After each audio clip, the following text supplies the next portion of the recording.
ప్రపంచ క్షయవ్యాధి నివారణ దినోత్సవం ప్రతి సంవత్సరం మార్చి 24న నిర్వహించబడుతుంది. భయంకరమైన అంటువ్యాధైన టీబీ క్షయ దేశంలో ప్రతి సెకనుకు ఒక్కరికి సోకుతున్నదని, ప్రతిరోజు దేశవ్యాప్తంగా 1000 మంది క్షయవ్యాధితో మరణిస్తున్నారని ప్రపంచ ఆరోగ్య సంస్థ ప్రకటించింది. భారత ప్రభుత్వం 1962ను క్షయవ్యాధి నివారణకు ప్రత్యేకమైన చర్యలను తీసుకోవటం ప్రారంభించింది.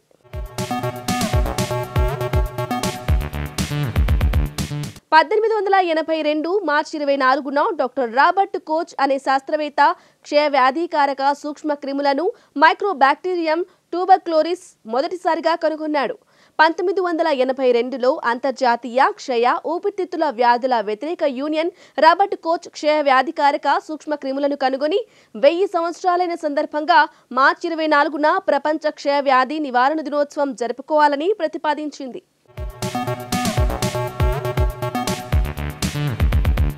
ప్రపంచ క్షయవ్యాధి నివారణ దినోత్సవంన జరిగే కార్యక్రమాలు క్షయవ్యాధిపై విస్తృత అవగాహన కలిగించడం, ర్యాలీలు నిర్వహించడం, క్షయవ్యాధి లక్షణాలు, దాని తీవ్రత తగ్గించేందుకు మందులు ఎలా ఉపయోగించుకోవాలో తెలియజేసే శిక్షణా శిబిరాలు ఏర్పాటు చేయడం.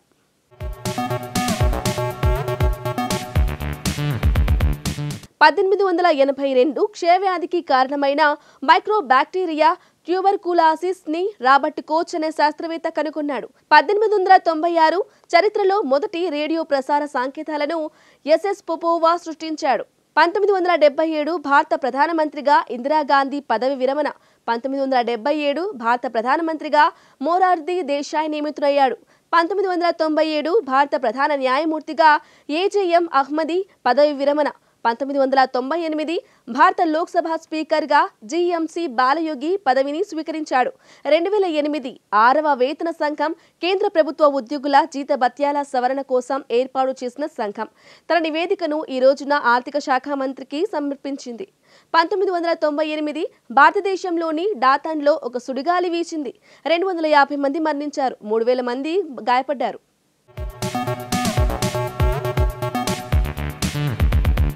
1976 అర్జెంటీనాలో సాయుధ బలగాలు ప్రెసిడెంట్ ఈసాబాల్ పెరోన్ యొక్క రాజ్యాంగ ప్రభుత్వాన్ని పడగొట్టి జాతీయ పునర్వ్యవస్థీకరణ ప్రక్రియను స్వీయ శైలితో 7 సంవత్సరాల నియంతృత్వ కాలాన్ని ప్రారంభించాయి. 1977 మొరార్జీ దేశాయ్ భారత ప్రధానమంత్రి అయ్యాడు. భారత జాతీయ కాంగ్రెస్ కు చెందిన మొదటి ప్రధానమంత్రి. 1980 El Salvador archbishop Oscar Romero San Salvador mass జరుపుకుంటున్నప్పుడు హత్య చేయబడ్డాడు. 1986 లాస్కో గ్యాస్ విస్ఫోటనం ల్యాండింగ్స్, గ్యాస్ మైగ్రేషన్ మరియు ల్యాండింగ్ సైట్లలో గ్యాస్ రక్షణపై కొత్త యూకే చట్టాలకు దారితీసింది.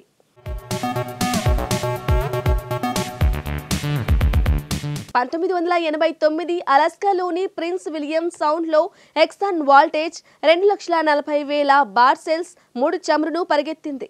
1993 కామెట్ షూమేకర్ లెవీ 9ని కాలిఫోర్నియాలోని షాలోమార్ అబ్జర్వేటరీలో కారోలిన్ యూజీసీ షూమేక్ మరియు డేవిడ్ లెవీ కనుగొన్నారు. 1998 మిచెల్ జాన్సన్ మరియు ఆండ్రూ గోల్డెన్ వరుసగా 11 మరియు 13 సంవత్సరాల వయసులో ఆర్కాన్సాస్లోని జీనోస్లో వెస్ట్లైడ్ మిడిల్ స్కూల్లో ఉపాధ్యాయులు ఇంకా విద్యార్థులపై కాల్పులు జరిగారు.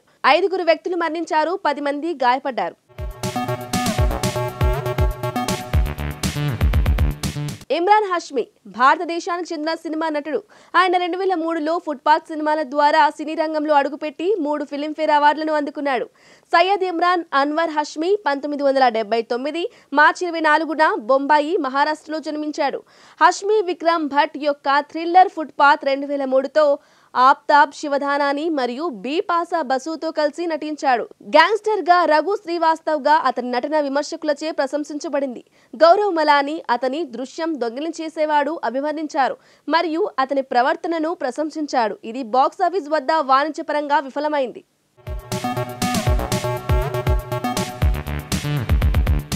ముగ్ధా చాపేకర్ ఒక భారతీయ నటి. ఆమె ప్రధానంగా హిందీ భాషా టెలివిజన్ మరియు మరాఠీ భాషా టెలివిజన్ నిర్మాణాలు, చిత్రాలలో పనిచేస్తుంది. స్టార్ ప్లస్ యొక్క హిస్టారికల్ డ్రామా 30 का వీర్ యోధ పృథ్వీరాజ్ చౌహాన్లో ప్రిన్సెస్ సంయోగిత పాత్రకు మరియు జీటీవీ యొక్క రొమాంటిక్ డ్రామా కుంకుమ్ భాగ్యలో ప్రాచి అరోరా పాత్రకు ఆమె బాగా ప్రసిద్ధి చెందింది. చాపేకర్ 2006లో క్యా ముజ్సే దోస్తీ కరోగేతో టెలివిజన్లోకి అడుగుపెట్టారు. ఆమె ది సైలెన్స్ చిత్రంలో కూడా పనిచేసింది. ముగ్ధా చాపేకర్ మార్చి 24, 1987న జన్మించారు.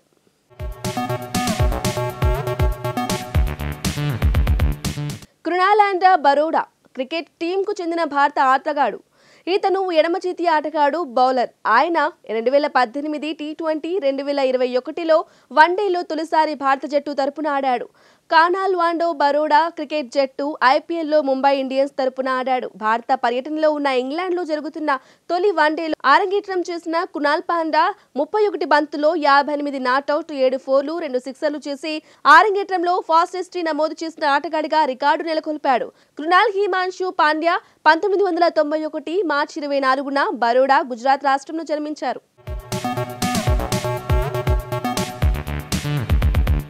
యాదవీర్ కృష్ణదత్త చామరాజా వడియార్ ఒక భారతీయ రాజవంశం మరియు మహారాజా జయచామ రాజేంద్ర వడియార్ ముని మనవడు. డిసెంబర్ 10, 2013న మరణించిన 14 నెలల తరువాత అతని ముత్తాత యువరాజు శ్రీకాంత్ దత్త వడియార్ భార్య అయిన ప్రమోదాదేవి వడియార్ అతనిని దత్తత తీసుకున్నారు. యదువీర్ వడియార్ 2015లో ఒక ప్రైవేటు వేడుకలో మైసూర్ మహారాజుగా ప్రతిష్ఠించబడ్డాడు. యదువీర్ కృష్ణదత్త చామరాజు వడియార్ మార్చి 24, 1992న జన్మించారు.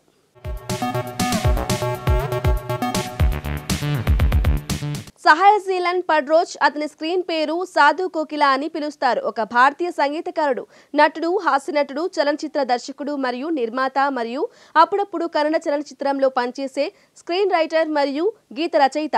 అతను చలనచిత్రాలతో నటించడానికి ముందు స్వరకర్తగా తన వృత్తిని ప్రారంభించాడు. ఎక్కువగా హాస్య పాత్రలో కనిపించాడు. అతను 10 కన్నడ చిత్రాలకు కూడా దర్శకత్వం వహించాడు.